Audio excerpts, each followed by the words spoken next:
Previously on Imagine Dungeons. You can see that glowing in his throat is the glyph that you have on your wrist. Wow. Davey, this is unbelievable. Sue, the creature you called on that day against Vance. How did you call on that? Do you remember that ring? Good news about your dad. We found him. Here's the deal, Snaps. He needs a little bit of medical attention, okay? But I've got every confidence in the world from all the brains that are way smarter than me that he's gonna be all right. Oh, okay. Listen, I don't want to die today. Let's say we cut a deal. Anywhere we encounter Oilsworn, leave us alone. Okay?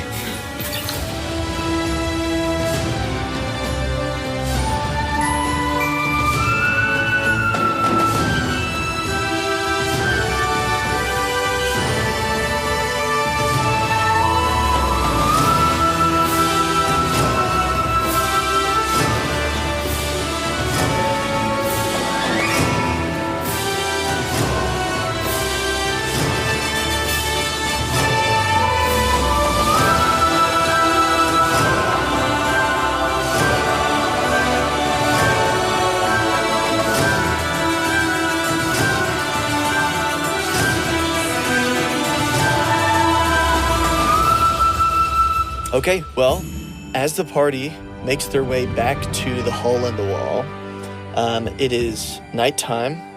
It is currently 4 days until your match with the giant. Whew. And you can tell because halflings around the city are starting to build like promo for the event. Oh, cool. We got posters. There's some posters. That's what There are some. Who are the people who collect bets?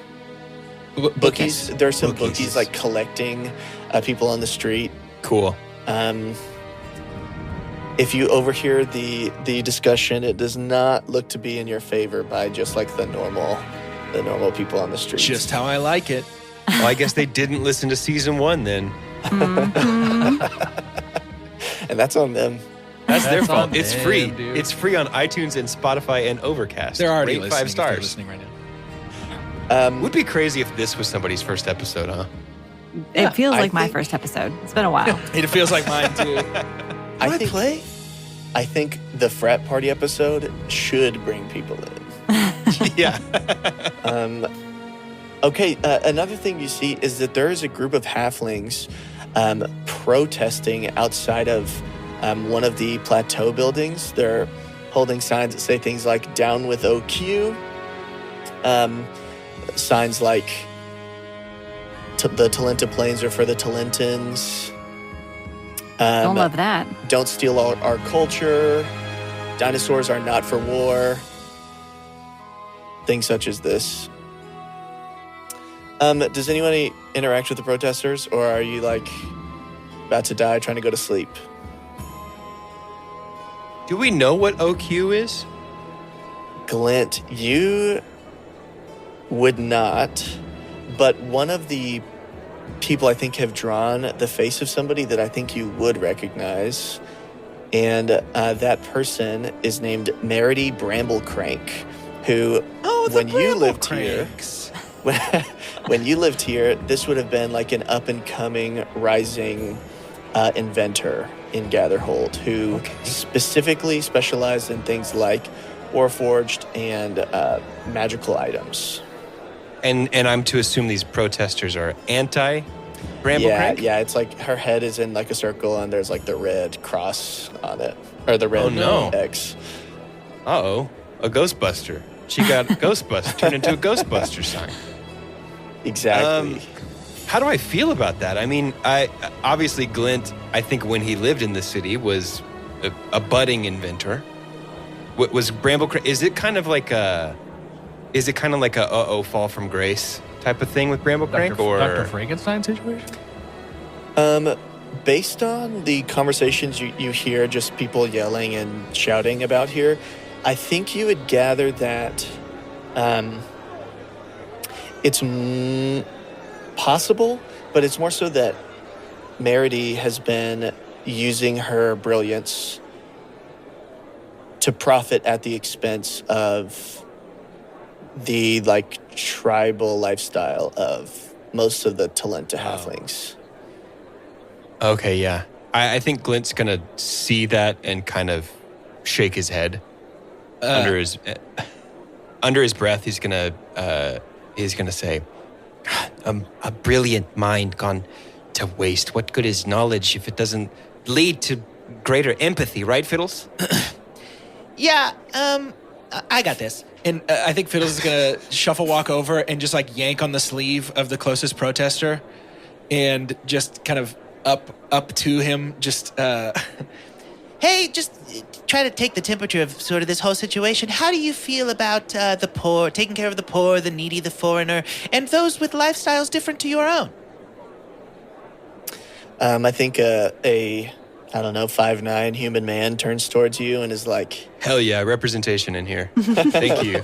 Love seeing these humans. Not enough humans in our here." story." And Fiddles is like, what is Gross. Gross. that? What's this Don't guy? look at it. The guy turns to you and is like, well, I mean, this is all about basically going down on the rich. They came in here and stole some of our stuff. This guy doesn't know what he's talking about. He's like, Yeah, I'm he picking got that like up. swept up into the frenzy. I'm picking that up. All right, not you. Excuse me. Protesters. Gage, roll up a different guy real quick. Roll up a different guy.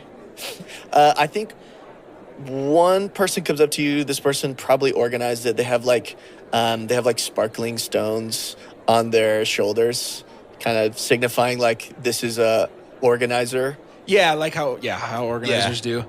Typically it's a vest, but vests don't exist. Right. So It's a vest of stones. There's no Vests vests don't here. exist? There's no okay. vests here. What a What are you stance. kidding? I mean like the traffic ones, the Sure. like bright Yeah. orange. Yeah. We've thought of shirts, but we just can't conceptualize what would happen if you cut the What if arms we off get and a rid of big this part? slit in the middle. Yeah. Turns towards you and is like, hey, are you looking to join up? Oh, whoa. Easy, Tiger. They're like holding a sign, handing a sign to you. Yeah, Fiddles puts her hands up like, oh, not going to touch it. Easy, Tiger. Just trying to figure out what's sort of the general deal. What's happening here? Well, if you're new to town, you might be surprised to see that our elected officials and including our local geniuses have been selling out our whole country for the sake of better objects of war and a more, they would say, unified Talenta, but what that has led to is a little bit of a death of culture. Fiddles' eyes squint. She's picking up on tones that she doesn't love. And I think Fiddles would say, Cool, man. Cool. That's very cool. And with that death of culture, would that culture that you're sort of striving for be open to foreigners, those of different lifestyles, and taking care of the needy and the poor?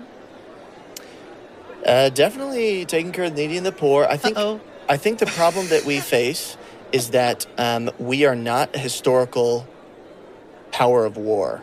And so whenever certain foreigners come here, they come here to do things like kill our dinosaurs and exploit tribes for the sake of generating more money. You know, like I'm sure you saw recent rich guy showed up here, new councilman. Sure, he's extending hands to help people, but all he really wants to do is make a quick buck. And he's going to sell us out to the first buyer. I do hate rich guy. She's clearly referring to your father. oh, no, I got it. I got it.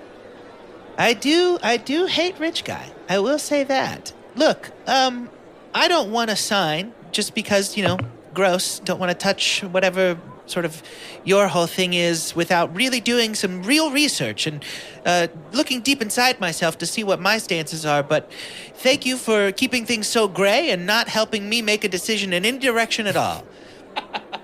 Goodbye now. She is a little bit confused, but is like, whatever. And she just kind of rejoins the crowd. I couldn't figure anything out.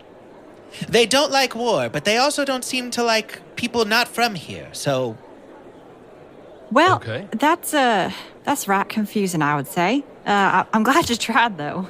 I Can did my everybody make a best. history check for me? Sure. First roll in so long. At least it's a cool one. 15 for Fiddles. Shocking everyone. 25. Shocking no one. 2 bomb. Glint, for sure. 17. 13 Glint- for Sue. I think you'd be the most aware of this, probably because you grew up in Gatherhold as a half-elf. One of the hot button topics in Gatherhold is that before the last war, the Talenta Plains was owned by Corvair, which is a combination of the 5 biggest countries in Eberron. And as time progressed, the inclusion of other countries' cultures began to suffocate the historical tribal cultures of the Talentan tribes. And so that has caused some tension over the last 100 years about, the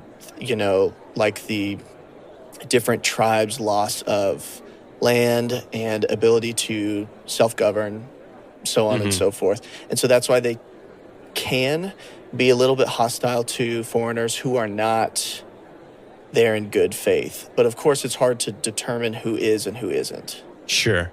Yeah. A problem that I, a straight white guy, feel equipped to solve. You are aware of this. Straight white, half elf. Sure, yeah. Just classic. It's a bit of a nuanced situation here. Not my forte. Nuance is not something. It's something that I enjoy in concept, but often is not really our forte when it comes to execution as a group. Nuance isn't so much in our wheelhouse. So, what if we went back to the hole in the wall? I would say, thought especially long on and no hard. sleep. Thought long and hard about what we've seen here today and done the work in our hearts and just sort of approached life with everybody be chill to everybody. No one's better or worse than anyone else kind of vibe. Yeah, honk shoe, pal. Let's go to bed. You Ridley turn makes and a- somebody has a sign with exactly with what you said. Raise above their head. So many words is tiny. I think that's called centrism. Ridley makes a mental note to talk to the Podfather and understand their stance on all of this the next time and see, Ridley's position on this is largely free enterprise is really good. This is not Vince. This is as a businessman, he's like, man, that's pretty great. But then he hears about the oppression of people, and he's not a huge war guy, and so he's like, I don't love his passion for business breaks down at some point. But he is curious where there is leverage in the system, and if there is leverage, the Podfather would know about it. Not a huge war guy. And you do have a trident and a glaive? That's just guys talking. I just gotta talk to him.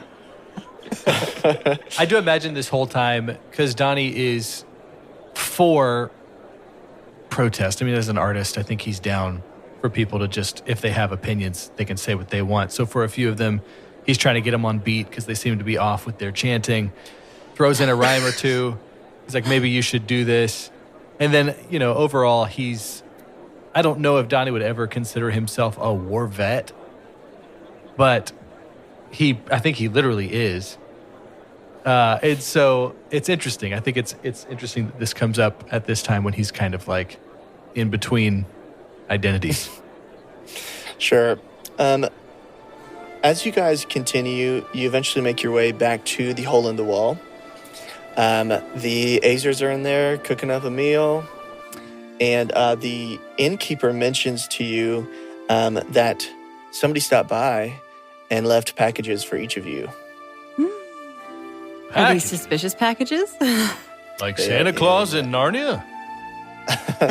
They're in a wooden crate, and each have a ribbon tied with your name on them. We got secret admirers, y'all. Let's go. Get in line. Open crate. Donnie's reaching over Fiddles to open the crate.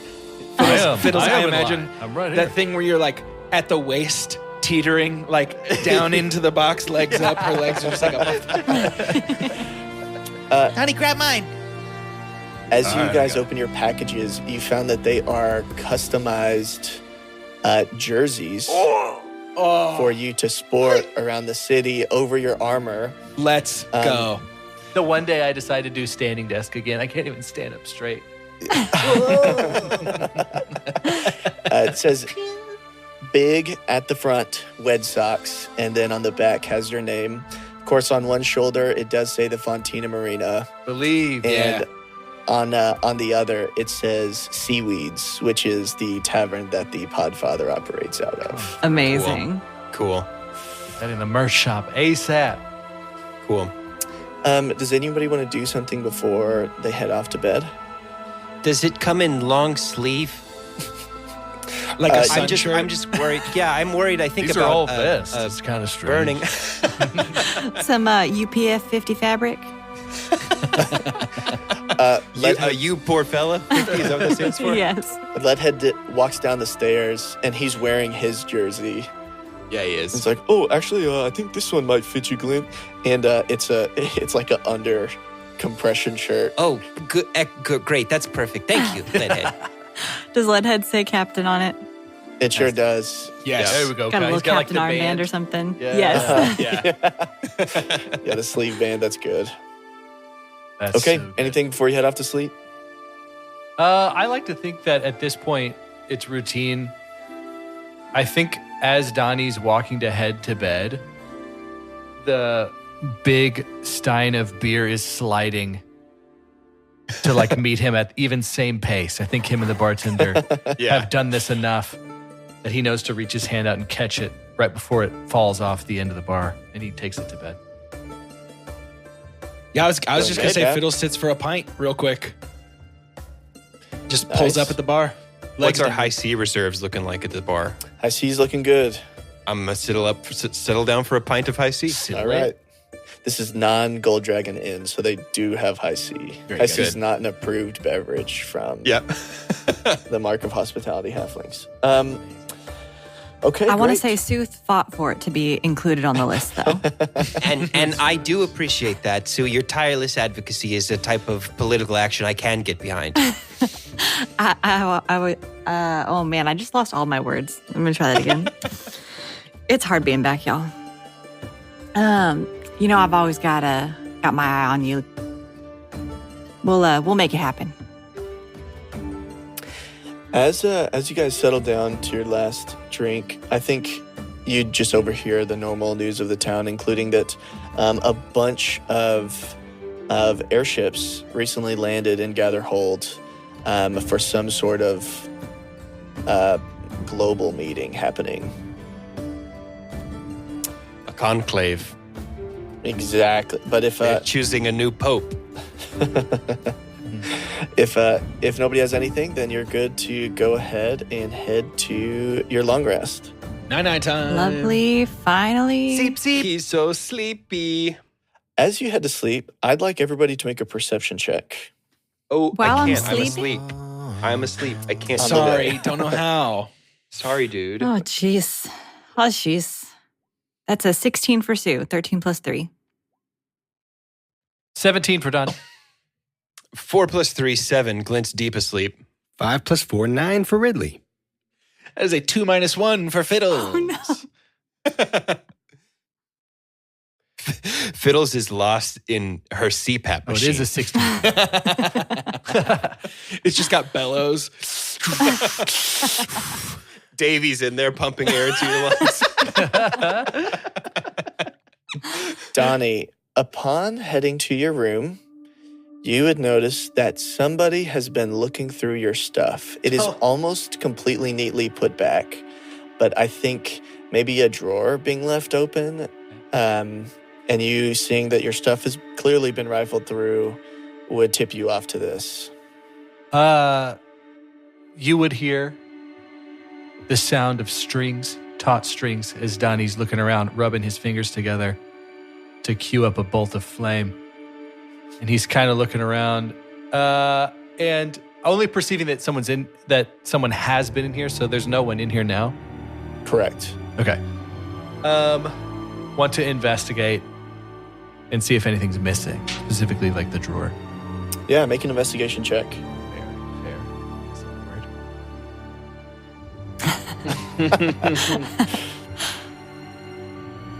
word. 9. Yeah, I think you would get the impression that nothing is missing. Your extra loot strings are there. All of your weapons and artifacts are there. All the pieces of tin buoy, including the leg that you just salvaged, are all present. God. That's why my notes have the sentence, a perfect right leg. I couldn't figure out why I wrote that down. Couldn't have been the snakes. I have a leg. Do you think, was Donnie the first one to bed? Is that why we hit him first, or was it because of the roll? It was because of the roll. You happen to passively notice this. I think at this point, he's not tired enough to not check on everyone else and the rooms. Sure. As you alert everybody, and I'm sure people look around, Whistle, you'd notice. whistle. I think everybody, upon taking a second, third look, would notice that everybody's stuff has been gone through. No. Even mine? Everybody's. What? Now, something ain't right here. Okay, so I guess I'd check my stuff. Do we all check our stuff? Yeah. Sure, I check. Okay. We could get some investigation checks. Yeah. I'm bad at that one, though, Gage. I got an 18 on mine. I got a 3 minus 2, 1. 13 for fiddles. So, She's like, no, I threw all my stuff on the floor. Sue's very messy. It's very hard to tell what's missing. Flat 19 for Ridley. Oh, nice. Glint, Ridley, I think. You know what? I think everybody notices nothing is missing. And with such high rolls from Ridley and Fiddles, I think you might be able to tell that somebody was looking for something or for information, but did not take anything. Okay. Glint is comparing his clothes against his packing list that he made before they got off. And so he's like, check, okay. The shirt, okay. And this shirt and that shirt, okay. And the breeches, okay. I don't think anything's missing. I'm not sure why they felt the need to, frankly, desecrate the system by which I have organized all of my belongings, but they didn't take anything. Is there someone we could ask about maybe who's come through while we've been out? Who is, remind me, what is I'm usually so good with names, but my brain's been on the fritz a little. Remind me who's in charge of this establishment again? The barkeep tonight, his name is Clint. And is Clint usually the one who's here? Clint's here mostly every single day. Okay, but there's not an owner or something? Who? There is His an owner. name's The owner Glintwood doesn't Pistol work here. Whip. Okay. Hey, Donnie, you're real close with Clint. You want to go? Yeah, I'll head on down there. Yeah, I got it. Let me go talk to him. You want to go check in with him? Yeah, I need to be a little topper here anyway, so. Donnie heads down. Clint, Brother C, Yes? I got a question for you here. Hey, Donnie. No, Clint. Sorry, Clint. Oh, Clint with a C. Hard C there. I'm going to hang out with my friend Connie, so great. That's fun. That sounds perfect. Yeah, I'm happy for you, man. I don't know if I've seen you talk to a girl. It's short for Connor. I don't Oh, talk to a sorry. girl. And not that means anything. What'd you say, Gage? Hey, Donnie. Oh, that's Clint. Hey. That's Clint. It's been a Y'all, while. we'll get It's we'll been get a while back, I since know. we played that I forget that you can be other people. Hey, Clint, I was just wondering if you see anybody head up in our direction of the rooms that might not have been staying there? Someone you've seen before? We were looking at our rooms. It seems like people kind of went through everything. We can't really figure this out, and I'm sure I'll be able to sleep fine. But my buddy Glenn, I got a feeling he's gonna be a little anxious. So I got to give him some kind of answer here. Trying to think. Nobody went up the stairs tonight since since little snaps went up there. But he's the only other one who's been up the stairs. Nobody else is staying here. Little snaps, huh? Yep, the little turtle guy. Oh, yeah. Everybody double check your weed stash.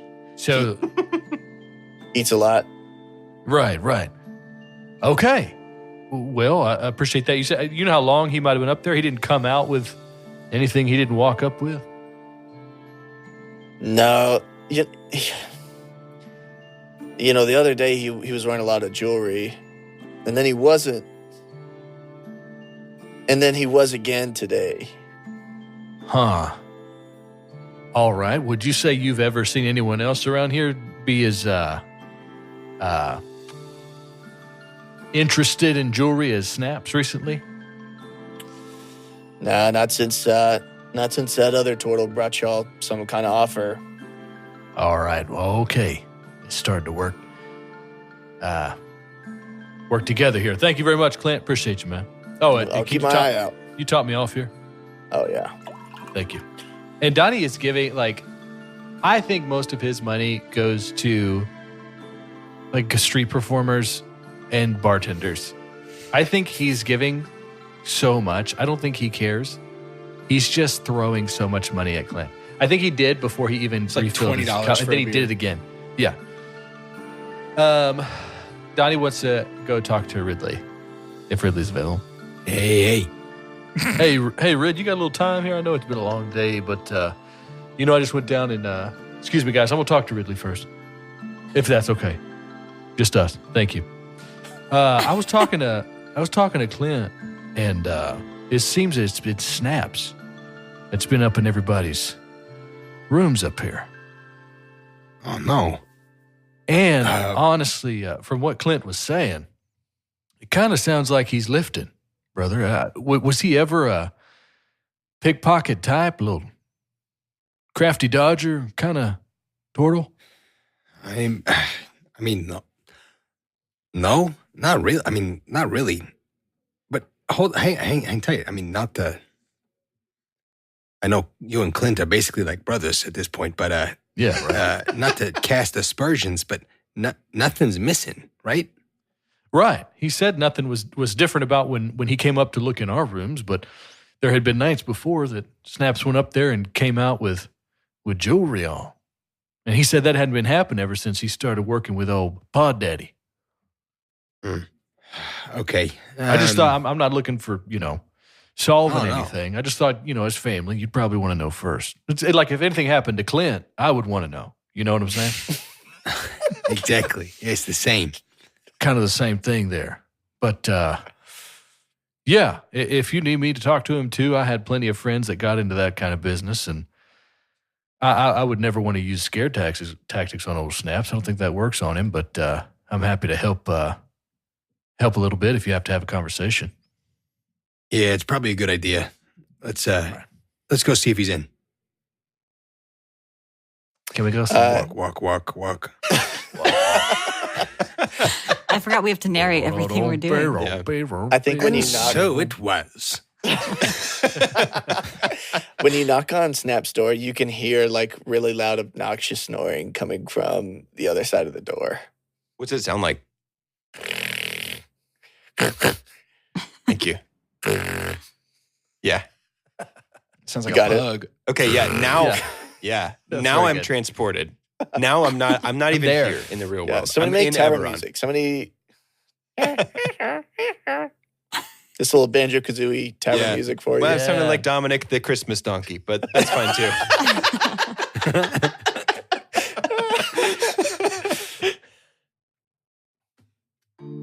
Are you going in? Yeah, I'm going in. Snaps suddenly wakes up. He was clearly faking it. Yeah. Oh. Hey Ridley, how you doing? What's up with the jewelry? He still has a diamond necklace on. Donnie's. Can Donnie Just do a an Cuban investigation link while necklace? Ridley's talking to him? Can I look at Snaps' ring? Go roll for it. Well, I know you said that accepting gifts from the Podfather was bad, but There's a 50% When- chance I'm gonna find something, so you just keep talking. when I looked through all your stuff, I didn't see any money, and it cost some money to hire a cleric to heal Pops. Yeah, okay, so couple things. Are you accepting gifts from the Podfather? Yes or no? Well, it was yes, and then it was no. I gave it back. And But then now it's he today. did say, "How are you going to heal your dad?" And I said, "Oops, all out of cash." And so then I did accept gifts again. Okay, so we're on a yes. We're on a yes right now. Yeah, And then number 2, you searched everybody's room for cash. yeah. Okay. And then number 3, you didn't think to talk to anybody else about this. Well, Leadhead said he saw you guys at the library and said you guys were going to a party. And I thought, well, I can't go to the party because you guys would be upset with me. And so I figured it would be fine if look, you guys haven't spent money on anything. Not that I've been around. So we have money to give you to spend on your father. Right, so that's why I went and looked for it, and I it know wasn't Sue's there. not there. Listen to Sue through the wall. This is like Mom Mariah coming Yes, out. exactly. Sue has Hey, like a Sue- tankard to the wall. Yeah, 100%. Has a pint glass up to the wall in their room. What is he even saying? Okay. So you you thought that you shouldn't go to the party? Is that Yeah, right? I thought. Well, it Okay. seemed like you guys were on a mission. No, You don't seem like the type to go to a party just to have fun, except Ooh, Fiddles. stop. Well, I need you to stop on the second Sorry. word. You don't think. Snaps think no, bad, wrong. Every time that you have the idea, I need you to probably do the opposite. Actually, it's not do the opposite. It's actually ask a grown-up that is here and Fiddles. You can ask her too. Okay, Uncle Ridley. Listen, kiddo, I want what you want. I want to heal your dad. I do. It's really important to me. So does Donnie. So does everybody. But stealing money is not how we're going to do that. Getting indebted to a literal mafia boss is not how we're going to do it. Yeah, that's not good. So when I say that I don't want you to take gifts, it's not because I don't like Christmas.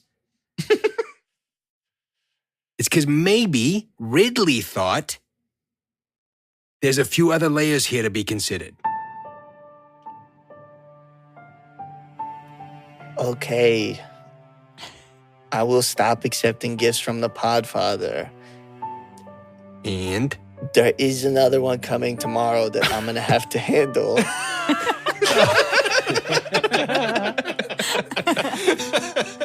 I will send it back with all of this stuff. okay, And I say, lose the address, pal. that's just like I And taught you. Also, I'm sorry for looking through everybody's stuff. Yeah, tomorrow. I'll ask next time. Yes. Well, you're going to ask them. You ask them to look through their own stuff. But you were on the green. I'll give you that one. That's a gimme butt. Hey, listen, kiddo. I love you, and I'm proud of what you're doing, and I'm glad that you're here. But we got to do it a different way. Okay. Well, I love you too, Uncle Rid. Hey, tomorrow, I want you to apologize to everybody. We'll let them sleep now, but you're gonna look them in the eye, like I taught you, and you're gonna say you're sorry. Okay. And then last thing, it sounds like you did some research on the cleric thing. I actually really appreciate that. What's the cost? Do you have eyes on somebody that could help? Yeah, I talked to a cleric at the Temple of Talenta. She said she hadn't seen it before, but to get rid of a curse that strong, she would need a diamond that's worth like 1,000 gold. Oof. And so I just thought it would be easier to accept a gift to pay for it than to ask. But I do hear your point, and I guess we'll talk about it whenever it's time. I love that Snaps thought we'd have a diamond worth 1,000 gold just like chilling in our suitcases. In my underwear drawer. Ridley is like, that's like 10 boats. He's starting to do the math. Trying to sail. Oh, boy. Okay. How much gold do we have as a party? I think like 4 or 5 I forgot. million. I have no idea. Millions at least, yeah. At the beginning of our campaign, I did keep track. I do not know now. I think I did the gold dupe last run, and so I think I. Oh, yeah. The last time you guys got money, I know, was from the fight at the Coliseum, and the party got a collective 1,000 gold. I mean, what else do we need money for? Are we paying this Stuff. in? Oh, no, our sponsors put us up, right? Podfather said he'd be willing to pay for any expenses. Dang, man. I do think Donnie Ridley is spent now about thinking- $4,000 on drinks. I did sounds like That's true. That's just my Clint's money, though. pants I'm are not falling down because his pockets are so full of gold. It's just, yeah, our tab is just beer, cleric, wine, beer. Stop spending so yeah. much money on candles. on Donnie, the way. you didn't find anything in the investigation. Great. I So- mean, like, you found a lot of stuff, but Found a lot of stuff. I would say, I think also he found. Does Snaps always wear his hat or no? pretty much, yeah. Okay. I think maybe He Donnie. rotates. There's a couple other different hats he'll wear. Yeah. I think Donnie's going to take one of them and put it at the top of his head, try and lighten the mood a little bit. Clearly, it probably doesn't fit even close. And crosses his eyes and gets down on his knees to look Snaps in the face, and he says, "You can apologize to me right now." I can't apologize until I wear my suit and tie, so... Oh, you hear Sue audibly awe through the wall. Donnie takes his hat off, bows, puts another hat on Snap's head, and he's like, "Deal." And he walks out. Ridley follows Donnie out, but he grabs Donnie and he's like, hey, real talk though, we might want to ask the Podfather for a gift. I was thinking the same thing. Listen, you got 1,000 gold? Yeah, you got a good nephew there too to give that stuff back. This totally flipped on its head. I thought we were about to have to, take him to juvie or something, but turns out he's a good kid. But yeah, 1,000 Turns gold's out going to he's be just tough. connected to the mafia. Just connected to the mafia. It's no big deal. It's no big deal. He's got good in him though. We'll figure How it out. gangs work. Turns out if it goes south in this town, we can't come to this hemisphere again. Yeah. We'll figure it out. Hey y'all, Mariah here. Thank you so much for joining us again for season 2. We're really glad you're back. We've got lots of funny times, silly times, hopefully some tender moments. If you are enjoying the show at all, please rate us, review us, and send it to someone that you love. We would love for them to join us as well. Thanks for being here. Okay, well then, everybody settles tucked in for a long rest. Let's have everybody roll a D100. See who goes first on the level up that's about to happen. 85. 84. 91. 41. 81. Okay. Golf scores. Doge, if you had rolled No. a 43 Please right now, don't do Are you kidding me? Golf scores. Mariah wants to go first so bad. I don't. I really don't. Please don't make me go first. Okay, Donnie, as you go to sleep, why don't you walk me through your level up? just like the process of it? Or let's walk through what do you dream about tonight? Yes. So I think Donnie goes to sleep, and as he's falling asleep, he's listening to one of the chants against war that they had just walked by. Throwing lives in dangerous unfair. We're just here to save Corvair. Whatever it was that they were just chanting. And as that's happening, it's kind of juxtaposed with a dream that he's having that would have been after, several years after a dream that he had. I guess it would be days ago, of right before he was given the opportunity to behead a war leader with his own battle axe as a child.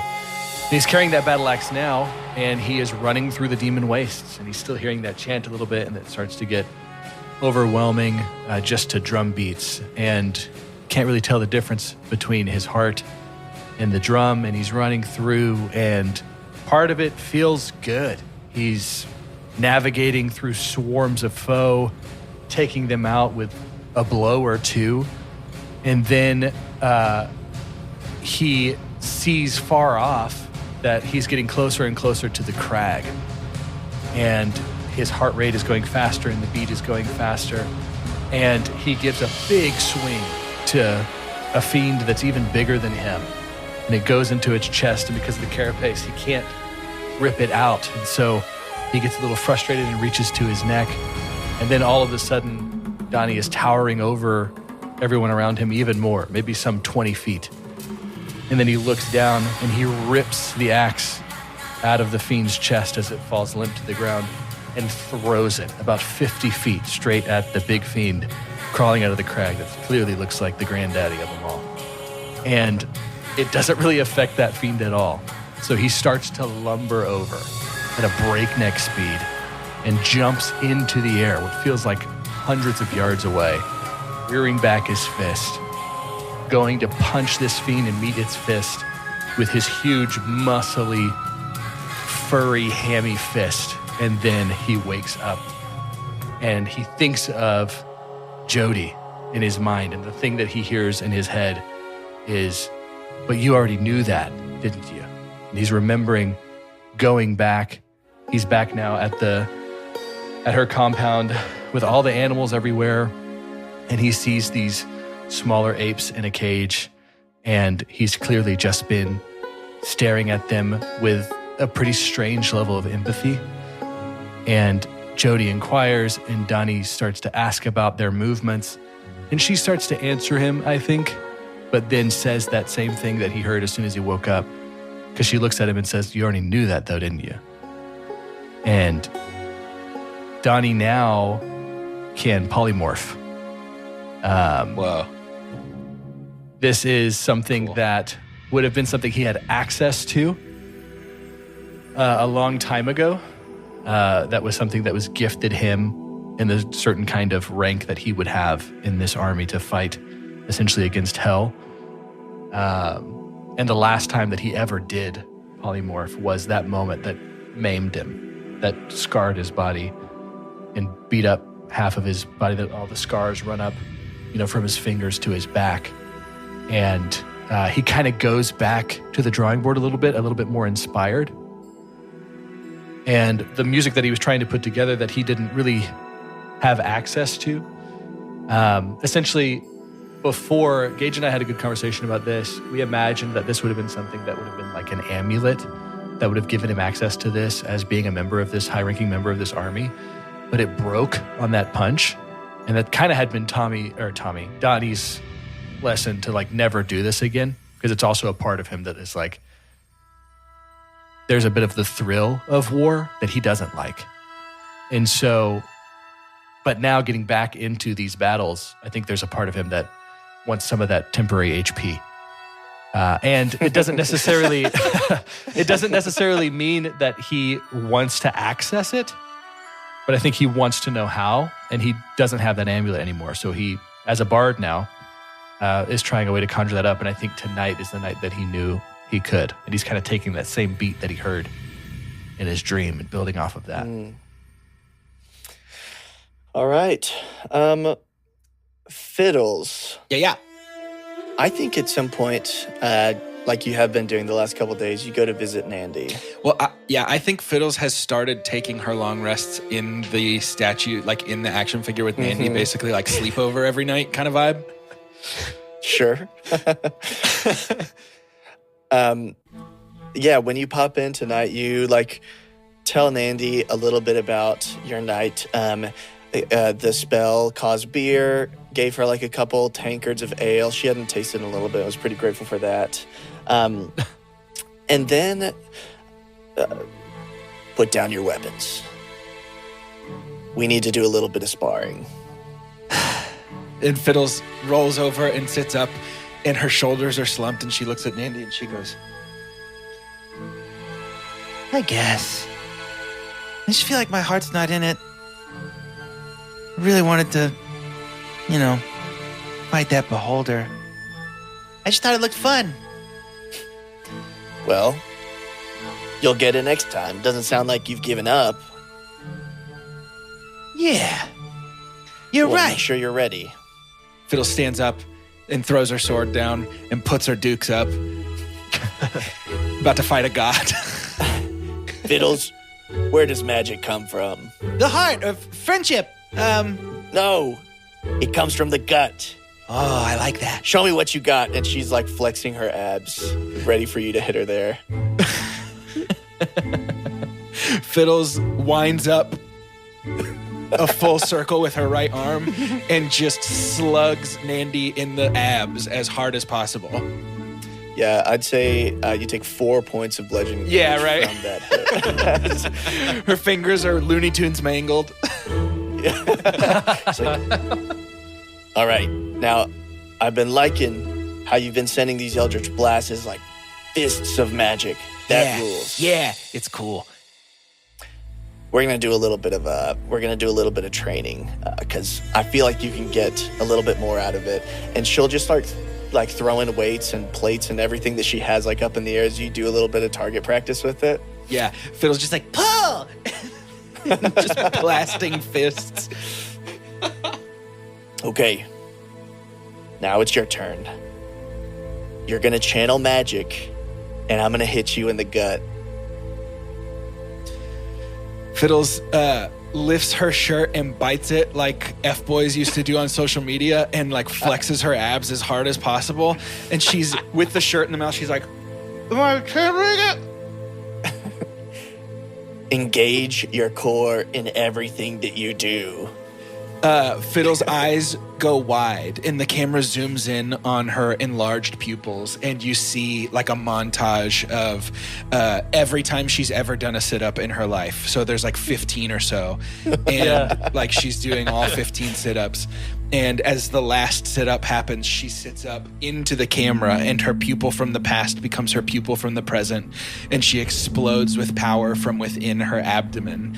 And where once she was wearing her pajamas, which are, of course, generic comic book t-shirt and some shorts. Now she is still wearing that exact same thing, but just kind of shimmering a little bit. I think Nandy winds up, perfect form, hits you in the abs, and you can hear like a metallic, like clink. And you've learned 2 new invocations. True. Yeah, we just took Agonizing Blast for our Eldritch Blast, which adds on top of the Genie bonus 3 to every Eldritch Blast. We also are going to go ahead and add the 3 Charisma modifier to every Eldritch Blast as well, so that's an additional 6. And then also we just learned something called Armor of Shadows, which is an Eldritch invocation for Warlocks that allows me at will to cast Mage Armor on myself. So I'll have to take my armor off, but that pulls my armor class up from a 14 to a 16. That's cool. Fantastic. I like. Anything else you want to talk to Nandy about while you're down here? Nandy, do you have any tips about boys? I'm just kidding. How do I kill a beholder? Can you imagine if I was like that first part? Well, beholders can be difficult. Make sure that you watch all your surroundings because their layers, they use their little eye lasers to carve places where normal adventurers can't really go. Watch out for the lasers. Yeah, this one's a zombie. Fire, maybe? Yeah. Radiant would be better. It won't do more damage, but it'll keep it dead. Radiant would be better. Noted. All right, champ. I think first thing in the morning, Fiddles would rifle through her in room to see if there's a bedside Bible, and just start rubbing the Sword of Transmutation on the Bible to see if it turns holy. It's like a morning meditations devotional. By the power of Gideon. And it does turn holy when I touch it too. Yeah, you see the sword, Vial, your sword, all of a sudden has like script on it. Like it like red letters wiped off of the journal onto the sword, and it does radiant now. It's just the lyrics to Flood by Jars of Clay. You can go ahead. You can It does paper damage. off mic, you can send me the stats of a holy vial. Right. And Fiddles is going to put that Bible in her pocket for sure. Just keep that Bible with you. Yeah, dude. Good. I've been In case you worried. need to rip a quick Corinth. Yeah. I've been worried about Fiddle's eternal soul for a couple episodes now, so this is good. So has Nandy, I think. All right. Glint. You mentioned that you wanted to draw a model of Davy's voice box. Yeah, I think that after our little scene that Davy and I had a little while back, where he sort of unhinged his jaw and showed me the dragon mark kind of glyph sign that's sort of powering the way that he speaks. It's forcing air through sort of mechanical vocal cords. Glint has been kind of like fixated on that as a mechanism that Davy evidently designed himself. This is not functionality that Glint built into Davy, but the mechanism by which Davy is now able to speak is very interesting to Glint. Okay, good. So I think maybe before you take your long rest, that's probably, you would be aware like this is a good time to get this diagram fleshed out. You do so kind of without a ton of issue. Davy kind of helps you where he can. And I imagine he's correcting some of the areas of my schematics that I can't quite see. You know, he's flipping the pencil over and erasing it and drawing it in himself. Sure. And then this night, when you fall asleep, you are drawn to consciousness by, once again, a realistic dream where you are again Dale, who's looking into a mirror, and you can feel the airship is not moving underneath you. It seems that you've arrived to some sort of destination. I'm going to try and find my first mate. I think I talked to a guy who was like the first mate or something last time I was in one of these King Dale on the Magic Boat visions. Yeah, his name is Garrick Telford. He's an old halfling. Sir Garrick, I require your presence. Yes, my lord. We both know the answer to this, but remind me, where are we? And he'll extend his hand, and you see beyond the ship is on one side is a craggy labyrinth. It has lived up to its name. You are in the Demon Wastes, and you can see in the distance there are battles happening. On the other side is a mountain covered with forestry. And Garrick says, we are between the Demon Wastes and the Eldine Reaches, here for a council of people who might know a little bit more about our vampire issue. Good. No, that's great. Sir Garrick, your logbook, please. Yes, and he'll pull it from his pocket. It's just a little pocket notebook, and then hand it to you. Do you mind if I write in this? Of course, my lord. Blank pages at the back, I'm assuming you haven't finished it? Yes, that'd be correct. Okay, Glint's going to quickly flip to the back. Only like the first 3 pages have anything in it. Dear Garrick, today's going to be a great day. You've got this. 10 years ago. 2015. Glint's going to flip all the way to the back and very quickly try to, before it fades from his mind, sketch out the voice box diagram that Davy and he worked on before he went to sleep. Okay. Am I able to successfully do that? I think so, yeah. It's probably not as precise as you'd like it if you're doing it quickly, but Sure. you get like definitely the main concept across. Okay, this has to work. Okay, all right. Garrick, I require complete privacy and as king complete control over the resources of this ship? Is this something that you are willing to acquiesce? Of course. I'm going to remind you that you said that later. Okay, and he starts to direct Garrick in the voice box, walk him through the diagram of this voice box. And I'm going to play Calvin Ball with this voice box. It is vocal cords, I'm assuming, right? And we're on a ship with a ton of rigging and ropes. Is that correct? Sure.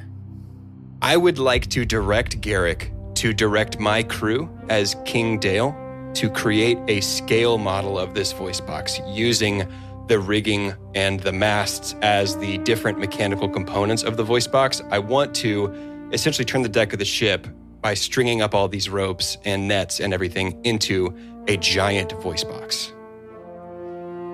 He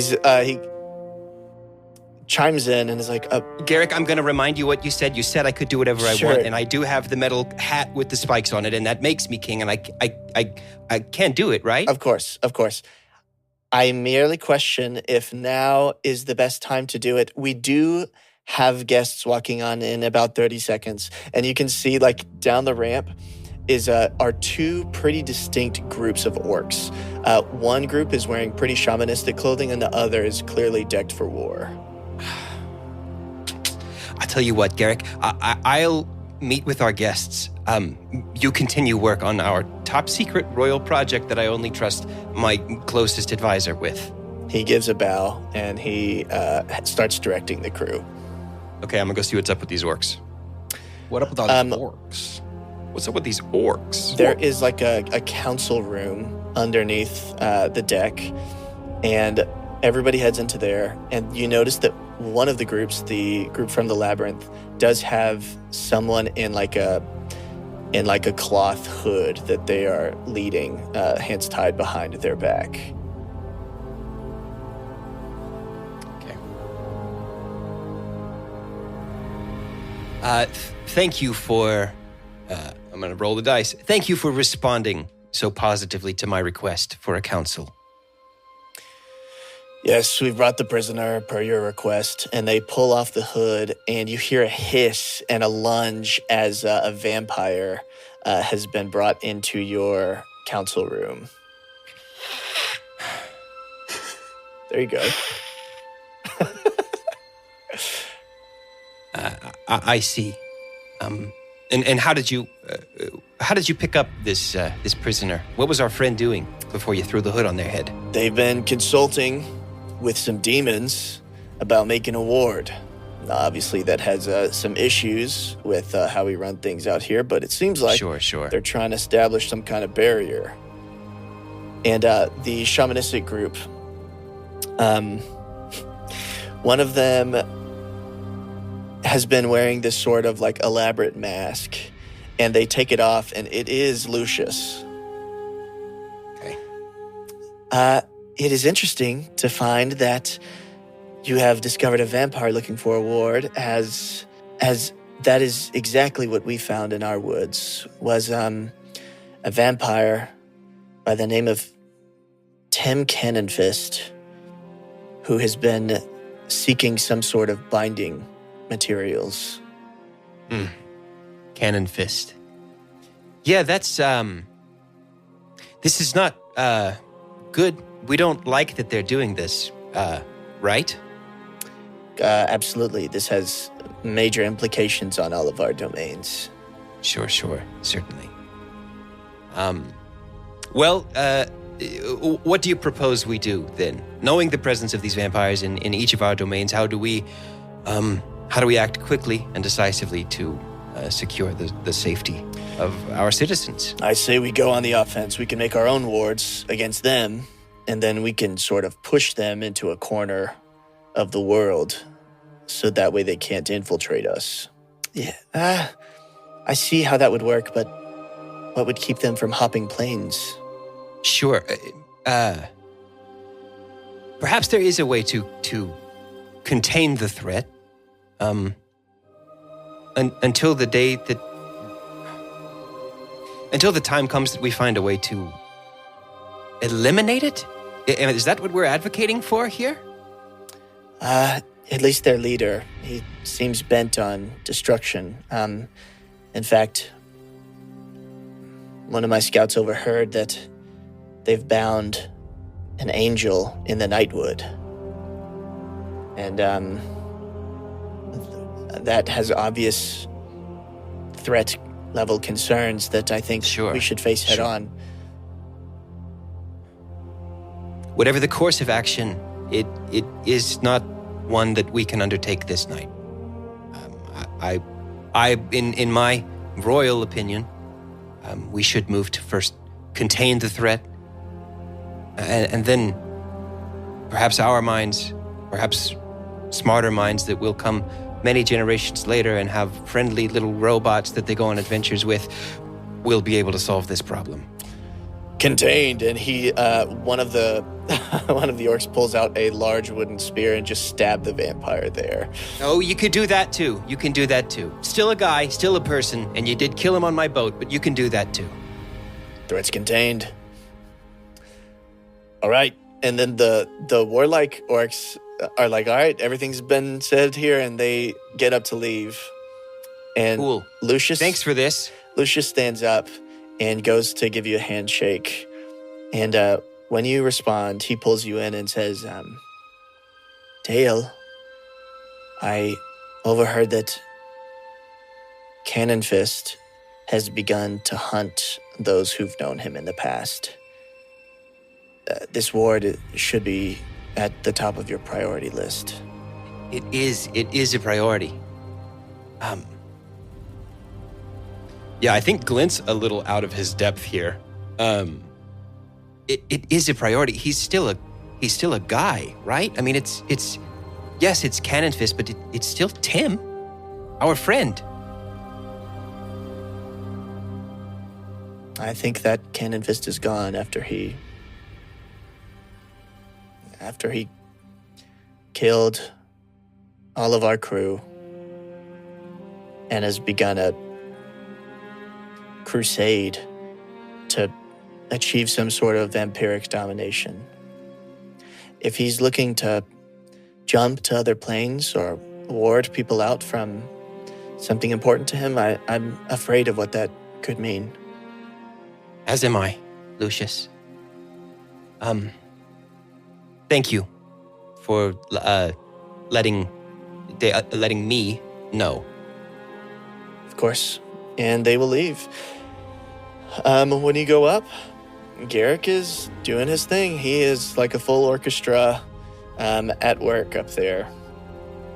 Okay, Glint can kind of like drop the King Dale act a little bit. As he's seen in previous visions, whenever he lets folks know that he's not actually Dale, it doesn't really go super great. And so Glint believes these visions are being shown to him. And I don't know that that's something that he's told any of you, but the content of the visions is too pertinent, too germane to our situation to believe this is truly coincidence. The fact that Lucius and Cannon Fist, the fact that our stories in the present are intertwined with these visions Glint is seeing of the past, feels like there's some kind of design to the visions. Glint also knows that the visions are coming from within his own mind. As far as he knows, he's not actually transported to these places for these visions. So whatever's creating the visions knows his mind intimately. Glint has just asked the crew of the ship to construct something that did not originate in his own mind. It originated in the mind of Davy. And so I would like, as Dale, to attempt to communicate with whatever force, whatever god, whatever energy is showing Glint these visions by passing air through this large voice box and causing the ship to speak to the vision giver. Can I do this? Sure. What are you? What's the name of that big old snake in God of War? Right.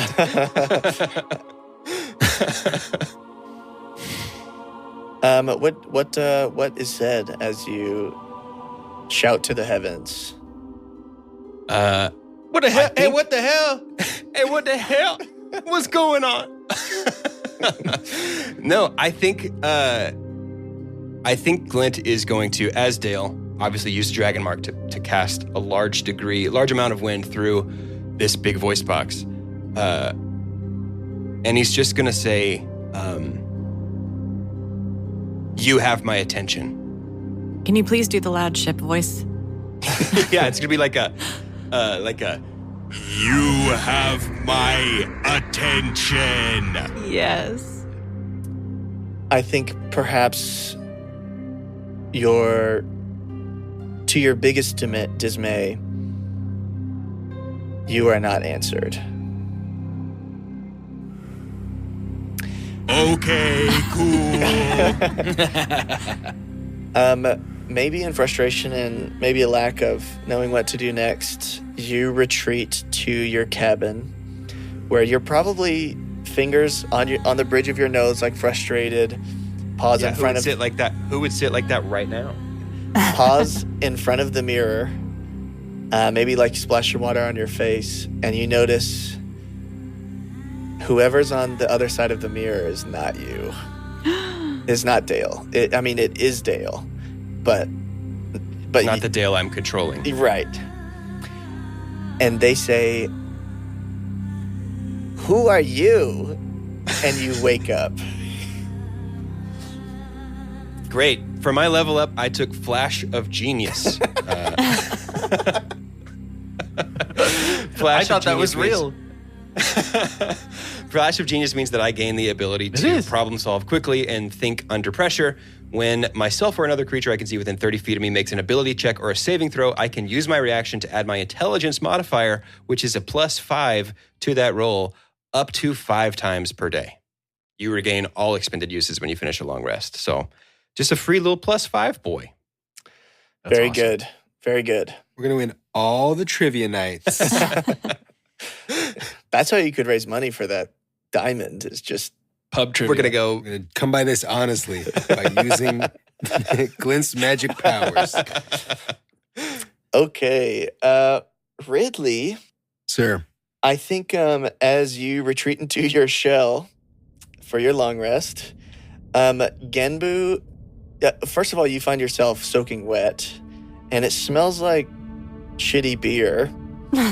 And you see Genbu standing on like an island in the distance as he's like, "Oh, hey, welcome back." It got a little flooded in here. You must have been up to something out there, huh? Yeah, a little something, a little splash of the old days. I don't know. Sorry, let me, and then Ridley walks 3.5 minutes to get close. Just like a shouting conversation until then. Ridley's doing that thing where he tries to run in the water, but it's like thigh deep, so he doesn't really run very gracefully. I got a lot of time in here, so I did get you this, and he like kicks a shell that's been made with sandstone. It's like, I figured you were uncomfortable being naked in here for our training sessions, so you can suit up. As a good Catholic Christian, I gotta say this is this actually means a lot. I feel known. Thank you. And Ridley puts on his undershirt. I also noticed this book, and it's the book you got from the library about the aquatic gods. Just know that if you ever have any questions, you don't have to waste your time reading or whatever. You could just ask me. Yeah, no, I appreciate that. Like when you meet somebody and you're pretty sure later on that maybe they were famous, and so you Google them. Right. So as not to appear uninformed, I Googled you. I think I just don't know what you mean. Like why you're here. I'm super thankful. You gave me steam power. It's kind of nice. I don't really sleep anymore. I can just keep having meetings. That's good. But I don't know why. Why you? Why me? Well, me because it's like my eternal purpose to train heroes or whatever. Sorry, I don't control where the holy scale goes. It just kind of, appears every 100, 200 years.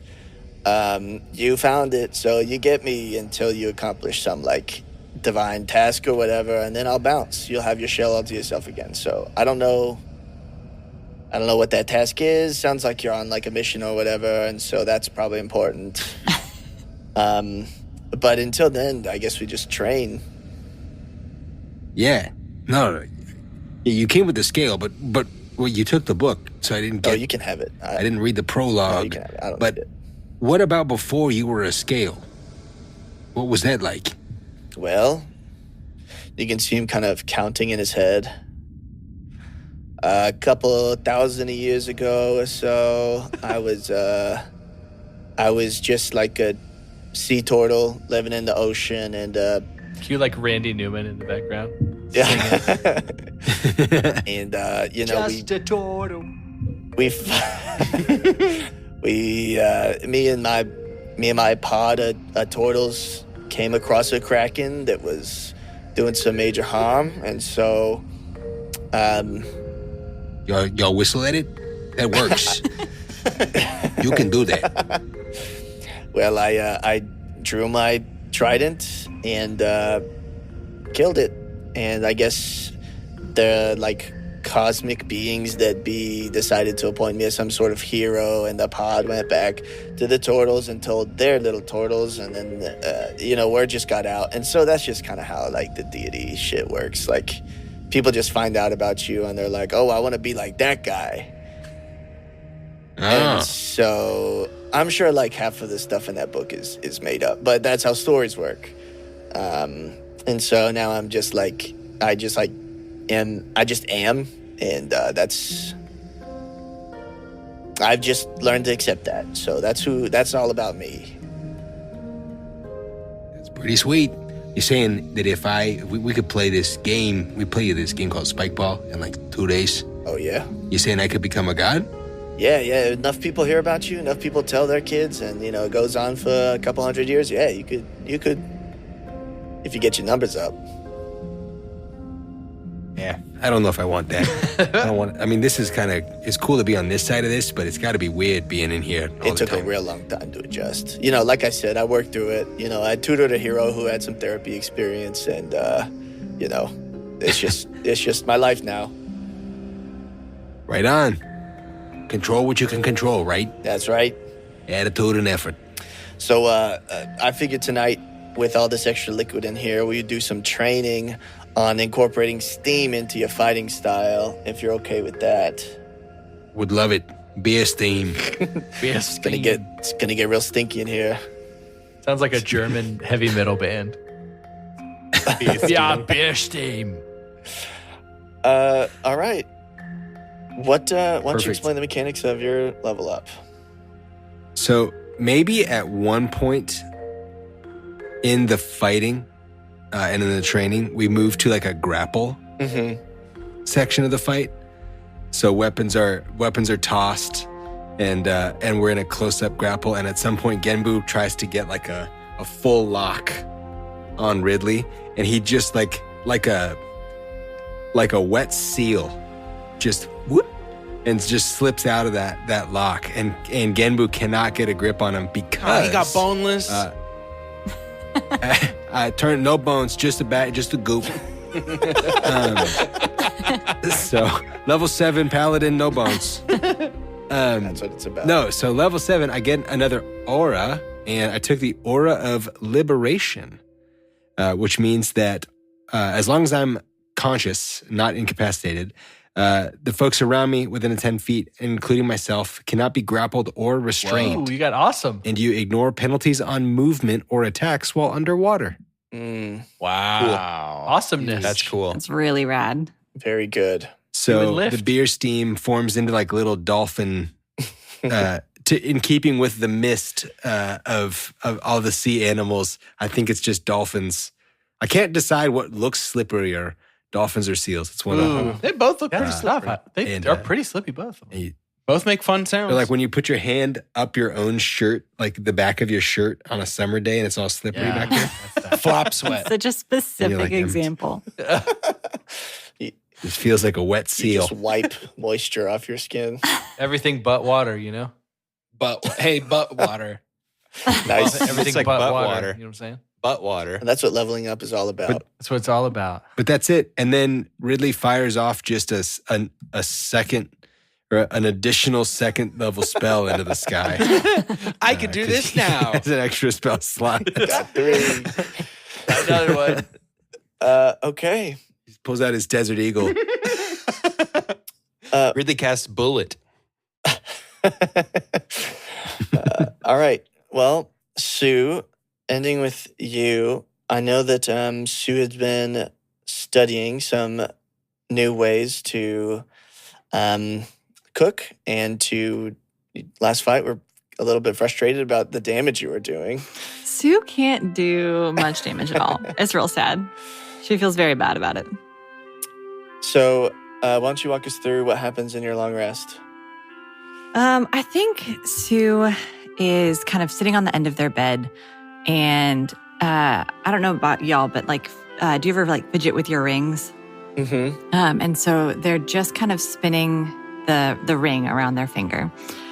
And she kind of looks down at it and just says, well, now it ain't proper to keep secrets from your own finger, is it? And they're just kind of talking to it. They don't expect a response. And I think they're just kind of musing is maybe the right word. I don't rightly know what you are, and I don't know why you came to me.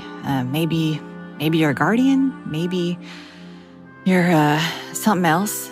But I know that I saw you, or I didn't see you. Donnie saw you. And so there's got to be a connection. You saved him. Kind of like God try to save people. So I'm hoping it's something good. But you did it better. You did it right. I feel like I just, I'm not afraid of fire. I know that I've got some history with it, but it's not really the fire that I fear. It's doing something wrong when I'm trying to do something right. And again, they're just kind of musing and chatting to their ring as they're trying to figure out what they can do to better help in those situations. Does anything happen? I think after you sort of focus in again, after you've mused a little bit, you would look around and see that there are small little like glowing serpentine spirits like around your room who, after you maybe noticed like after you noticed Snaps had gone through your stuff, are like tidying up, like putting your clothes in like a color coordinated order. And there's like some trash on the counter that they spin around and it just disappears. Does it feel like something that if she looks too closely, they'll disappear? Like one of the things that you kind of look at out of the corner of your eye? Or do they feel pretty substantial? They feel visually spiritual, but enough that you could control them to some extent. I think they'll watch for a few moments, and then if one kind of comes up maybe near her feet, just say, well, howdy there. Do y'all have names? As it gets closer, I think you would tell that this is like a tiny little, it's like a small glowing coatl. It seems to be like a manifest of just like your natural magical ability. And it seems that as you've mused on your ring, you've used that to concentrate on like, and subconsciously it's began to like clean up things that were maybe bothering you. Okay, because I know one of Sue's mark of hospitality is like unseen servant. Mm-hmm. So maybe it's like a manifestation through that is Okay. Do I get anything else from the ring? I think you would feel a sort of like comfort more than you normally would just from like talking to yourself. I think if you were like hard pressed by somebody, you'd be pretty convinced that like something is paying attention to you. It's just been difficult making it manifest. Okay. And I think one of them, actually, I'd say like all of them start spinning around and like are pointing towards the window. Like they start heading over towards the window. And when you look over, you see that there is a vampire floating outside your window. It's like Again? levitating. Yeah. Oh.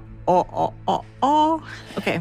I think Sue will kind of do a deep intake, a gasp. I don't think they were prepared for that. Does she recognize this vampire? Is it the same vampire from before? It is not. This vampire has metallic tendrils for hair and a mechanical hand. And they have a box in their hand. So the other side is now trying to woo Sue. So woo Sue. I was trying to come up with another rhyming word and I couldn't come there. Couldn't figure it out. A woo Sue party.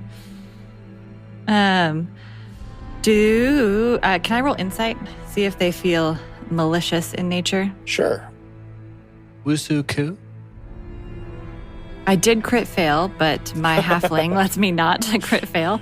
But it still wasn't much better. That was 9 plus 6 for 15. Great. I think you would remember that you recently made like a truce with the Oilsworn that they wouldn't come after you. And I think you would notice that your spirit friends are getting pretty restless. Like they like want to be let out a little bit. All right, I hear you. And kind of like she's talking to, dogs or something on a farm. She'll open the door to let him out and greet the vampire. They are like slowly spinning around the vampire. And the vampire smiles, says, I have brought a gift from our master after we heard about your conversation with our colleague. I hope you accept it. Well, it ain't proper that I don't know your name, but you know mine. I am William. William, pleasure to meet you. And why am I receiving a gift? It is mainly because we are interested in you joining our forces if it is something you would like to do.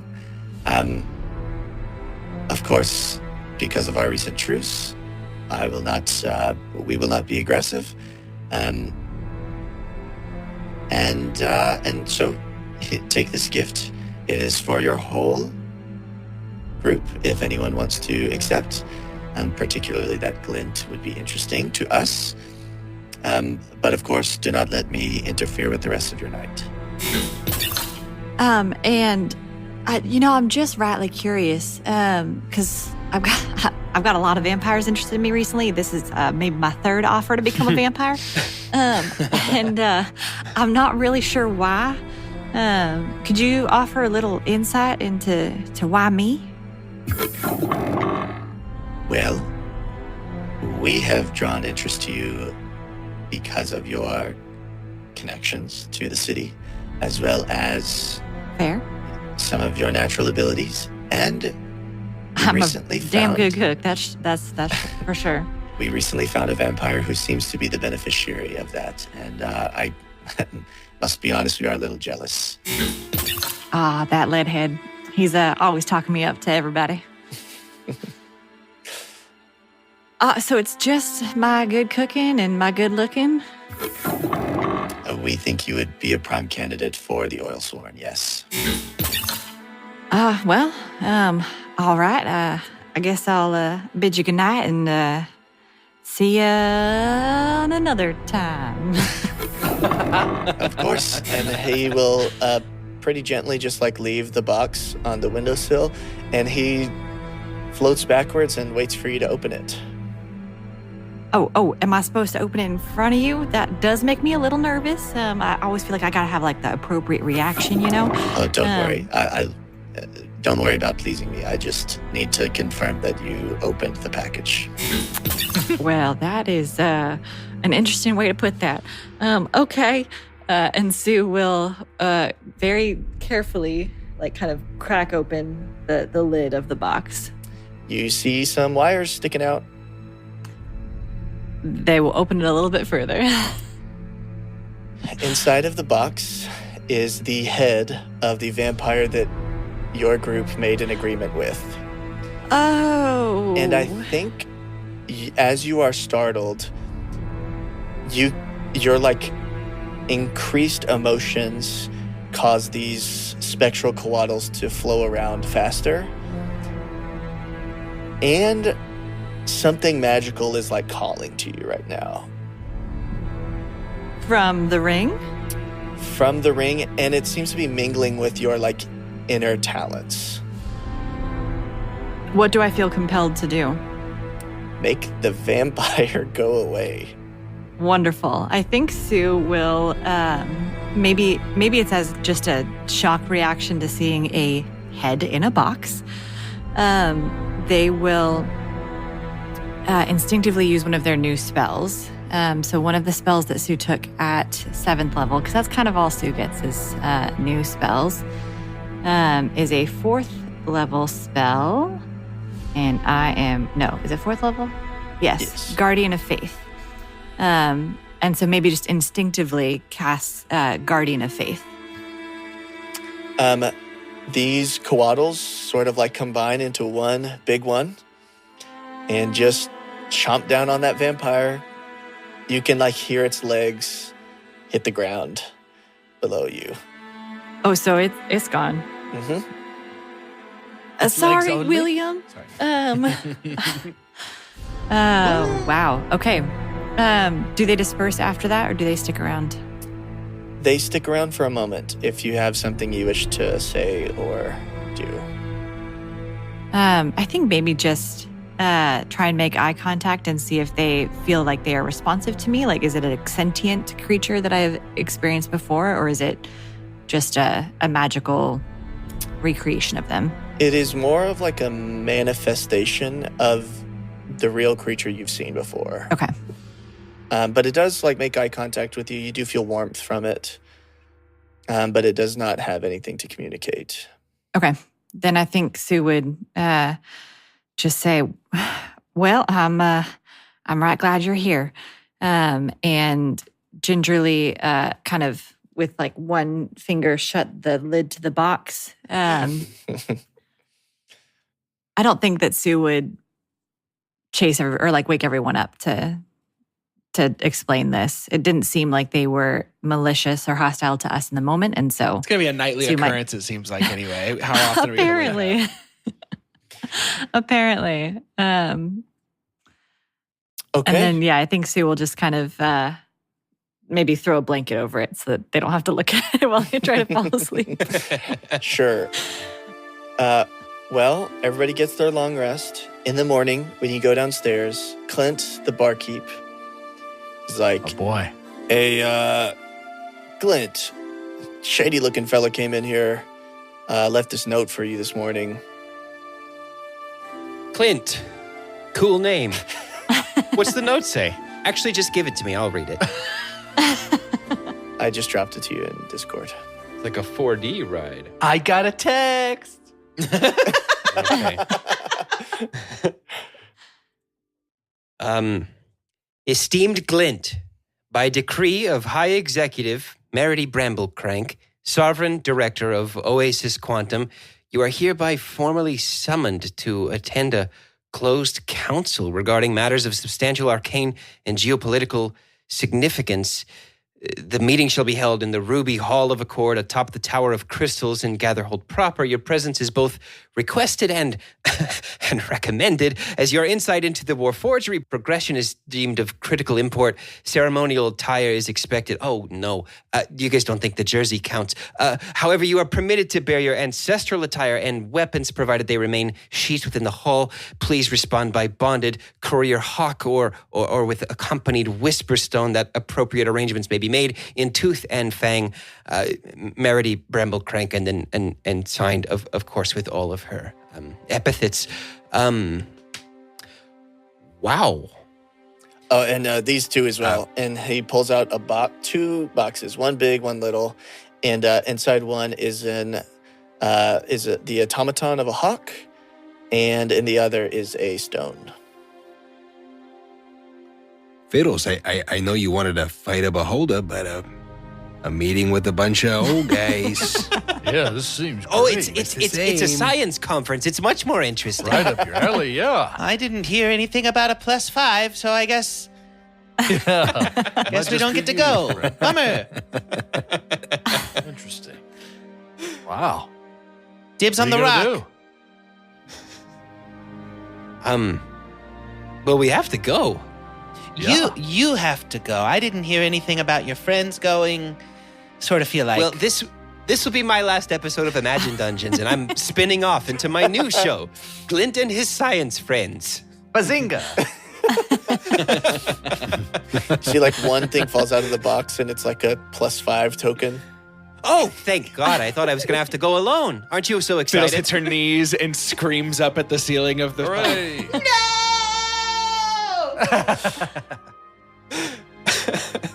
Do you bring the head down, Sue? Yeah, I think Sue was trying to decide if it was appropriate to make a quip about like 5 1/5 people,